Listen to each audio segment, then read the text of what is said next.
देश में जन जागरूकता के चलते बलि प्रथा जैसी कुरीतियों से छुटकारा मिल गया है, लेकिन अभी भी कुछ लोग ऐसे हैं जो इस प्रथा के जरिए अंधविश्वास को बढ़ावा दे रहे हैं। ऐसे एक अंधविश्वास ने उल्लू को संकट में ला दिया। खास बात तो ये है कि अंधविश्वास ऐसे समय पर सबसे ज्यादा प्रबल हो जाता है जब देश भर में लोग बुराई पर अच्छाई की विजय का त्योहार दीपावली मनाने की तैयारी कर रहे होते हैं।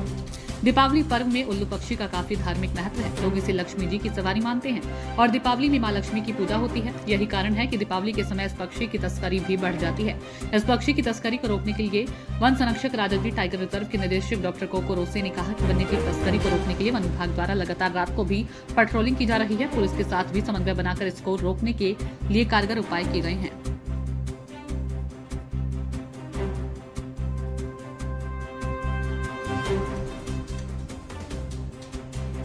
सर, जिस तरह से दिवाली भी आ रही है और हम देखते हैं कि तंत्र मंत्र के कारण, अंधविश्वास के कारण जो है उल्लुओं के शिकार की संभावनाएं बढ़ जाती हैं इस समय पे।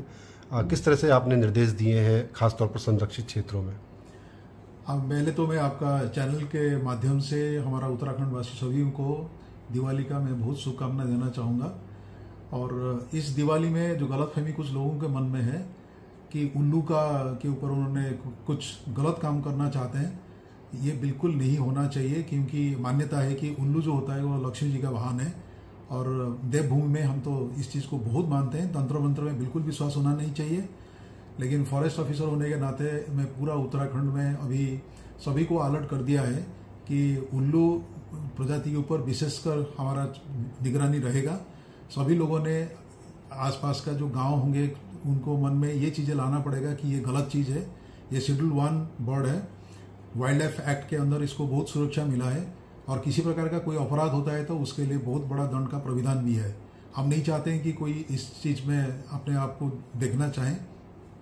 हम चाहते हैं कि दिवाली के टाइम पे हमारा साथी है, हमारा फॉरेस्ट का डिफरेंट स्टाफ है, फॉरेस्ट गार्ड से लेके हमारा डीएफओ साहब तक, उन सभी ने अभी अलर्ट मोड में आ चुके हैं और किसी भी प्रकार का कोई शिकार इस समय पे जैसे ना हो। क्योंकि इस समय पे लोग सोचते हैं कि वन विभाग भी दिवाली मनाएगा, वन विभाग दिवाली में उसका जिम्मेदारी बहुत ज़्यादा बढ़ जाता है।